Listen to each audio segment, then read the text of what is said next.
Hi everyone, welcome to Book Boop. My name is Rachel and welcome to another weekly mini vlog. Disclaimer, I feel kind of like poo right now. I feel a little body achy.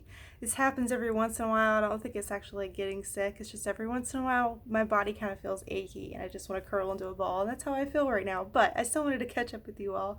This week has been good. I hope you all have had a great week. Let me know down below what you've been up to this week, what you've been reading, how you've been doing. I hope it's been good. I hope you're excited about fall and how it's ever getting closer. It's starting to get slightly, and I mean slightly cooler where I live, and which I'm enjoying every little bit I can get. If it happens to be just a little bit cooler, that's awesome. My parents visited this past weekend, which was really, really fun. I got to hang out with them. We mostly just kind of chilled and hung out, but it was good to see them and just hang out with them for a little while and for them to just hang out with my daughter and everything, so it was really good. Other than that, this week has flown by. I don't even really know what's happened this week. It just kind of went by really, really fast. It was just sort of a normal week. Nothing crazy happened. It's just been pretty chill, which is good. For reading, I've actually finished 3 books since I've last talked to you, which is pretty crazy to think about. I think the last time I talked to you, I was reading The Last Life of Prince Alastor by Alexandra Bracken, which is the second book in the Prosper Redding series. I finished that up, and to be honest, wasn't really my favorite. It felt so different from the first book. The first book had this great fall vibe to it. It was set during Halloween. It was all about those crisp fall leaves just blowing in the wind and pumpkins just everywhere and witches and ghosts, and it was just this very like fall vibe. The second one just didn't have that. The whole second book kind of took place in a alternate world, or kind of like just another world, which was fine. It just had more of a fantasy feel, and I just didn't end up liking it as much. And part of the problem, I think, too, is that it had been pretty much a year in between both of these books of when I was reading them, so that doesn't help either. But it just didn't have the same vibe and feel as the first book, which was kind of a bummer. So I didn't really end up liking it that much. I'm glad I'm done with it, though. I needed to finish it because I'm doing those readathons this month. I can't really DNF anything. After that, I jumped into a classic. I haven't read a classic in I don't know how long. So I read The Picture of Dorian Gray by Oscar Wilde, and it was wild. I don't know if I've read anything by Oscar Wilde before. I mean, I just haven't read that many classics in general. It's not something I gravitate towards, but I was really surprised how much I enjoyed it. I did have to start it over though, which is a little bit of a bummer. So I put a copy of it on my Kindle and I started reading it, and I was like, this doesn't feel right. Like the language feels really choppy. The language doesn't feel as old English as I felt like it should, because it was written in the 1800s, and I was like, this just doesn't feel right.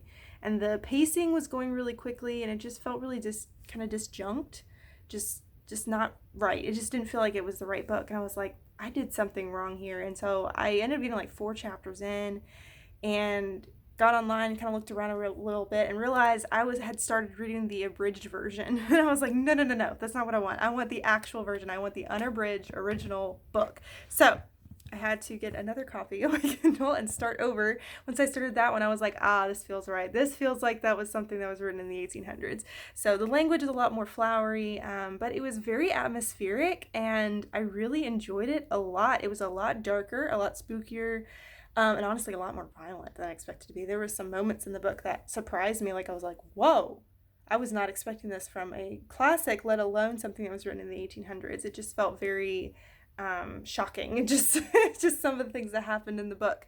But it was really great. I enjoyed reading it. There was one chapter that completely lost me.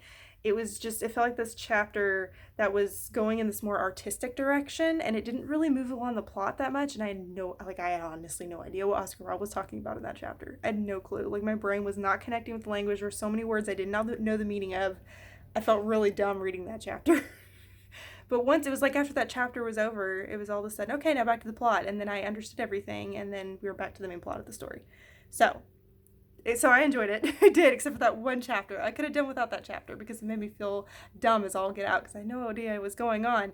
After that, I literally just finished, maybe about an hour ago before I started filming this, I finished Daisy Jones and the Six by Taylor Jenkins Reid. This is outside of what I normally would read, and it fulfilled my readathon prompt of doing a historical fiction, which this technically can be considered a historical fiction. It's about this fictional band in the 60s and 70s, about their rise to fame, and then at the top of their fame, the band falls apart. Nobody really knows why, and they all quit. And this is the story of that band. It's told in interview format, and it's very fast-paced, and I loved it. I had so much fun reading this. It moved very quickly. I felt so invested in this band. And honestly, and I've heard this before, other people have said this, and I really felt it at the end. When I finished this, I was like, man, this band felt real to me. Like, I feel like I could look up online and find their albums, and I want to listen to their music, and I want to see the iconic album cover that they took. Like, it's like I wanted to truly see this band, and it felt like they were real. Like, it felt like a legit thing. And I mean, can you ask for any more about a book when it just makes you feel like it's real even though it's not? I mean, it's amazing. What I am excited about is that there is a adaptation coming out. I think it's like I don't think it's necessarily a TV show, but it's like a mini series, I think, coming out of this book, an adaptation of this book. It's being made by Reese Witherspoon, and it's going to come out on Amazon. And I don't know, there's no like release date for it yet, but I'm really excited to see an adaptation for this because obviously, they're going to have music in it. We'll finally be able to hear the music, see the band. Taylor Jenkins Reid like wrote out for their album, all of the lyrics are written out in the back, like all of them, and so they have the lyrics to go with and everything, and so I'm excited to see that at some point. The fun part is me and a couple of my other friends were reading this kind of around the same time, so I had some people to talk to about it, and I think we might try to do a little viewing party whenever that happens to come out. Could be quite a while from now.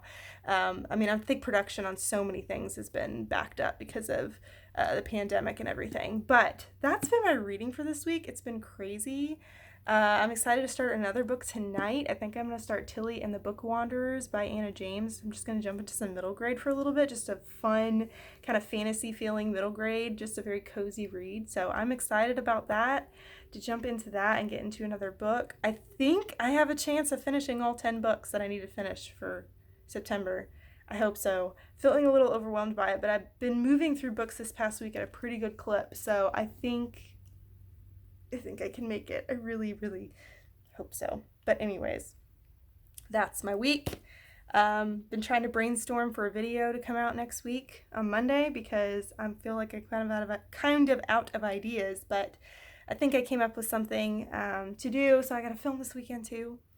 And I'm going to do some bookshelf organization as well, which I would love to film, but that also requires editing, and I don't edit. So kind of a bummer about that because I would love to do a video of me organizing my shelves because a friend of mine is giving me a whole bunch of her books that I gave to her to borrow, and she's had them for quite a while, and so I'm excited to get them back because I've arranged my bookshelves differently since I gave them to her, so I'm excited to get those back. It's like close to 20 books for me to actually arrange on my shelves. I love doing that kind of stuff. It makes me so happy. I love organization and all those kinds of things and just making things look pretty. So anyways, I'm going to stop blathering now.